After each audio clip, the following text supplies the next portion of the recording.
This is a tutorial designed to teach people how to use the import features in Moodle. This is specific to the general biology lab at SUNY Potsdam.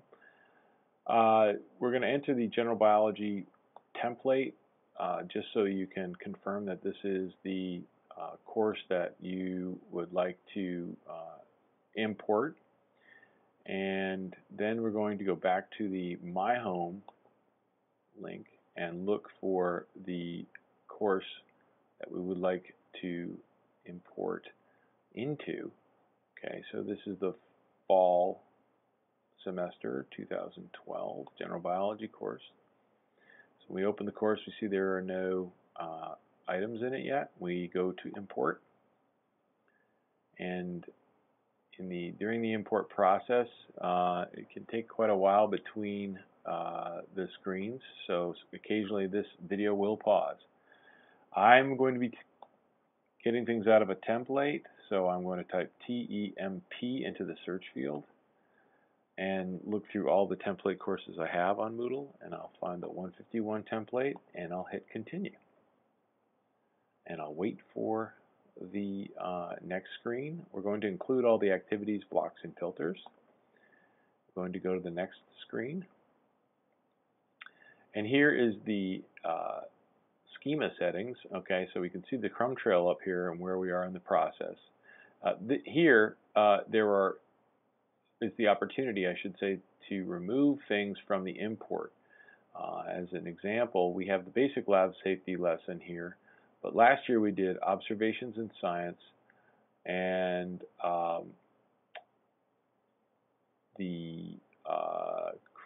let's see here, creating Moodle lessons and tutorials notes. I won't need that, or the chemical inventory syllabus lessons are not going to be there. We're not doing willows this year, so we don't need the Salix information. And so that's just an example of how you can remove information from the import screen. Anything that you select in a major heading, like here in November, will remove everything below it. I'm going to keep that in and go to the bottom. Notice here that there's old information from Drosophila, but that's actually from December 10th to 16th, so these will be in orphaned activities later. So I'm going to leave them checked for the purposes of this tutorial. Go to the bottom and hit the next button. This can take quite a while, so we'll pause the video and there it is. No need to pause the video. Here we get to the schema settings, and just to verify the things we took out, they'll be with X's. Things we want to include have green check marks. Go to the bottom again and perform the import. This stage generally takes quite a while, and so we'll pause the video until we get to the next screen. As I mentioned, we are importing and it can take a while, and one thing you want to consider is the time of day you're using Moodle. Right now I'm using Moodle in the afternoon, and that's usually when students start to get onto the Moodle server, and it can be a bit clogged and take a while. So one thing you might want to do is either work early in the morning or very late in the evening. During this import process, if you ever have any issues, you can always contact me, Ray Bowdish, at bowdisrp@potsdam.edu.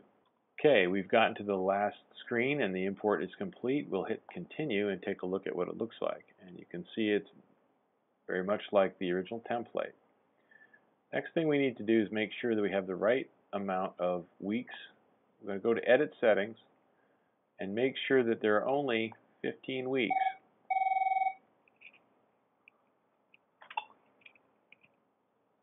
The next selection we're going to make is to make sure that we allow students to see the course. It's a weekly format, and we'll make it available here by going to availability and say that the course is available for students. We'll save changes. Oh, one more thing I should remember. If you go into the users, we can find out who's enrolled in the course. Moodle should have users enrolled automatically.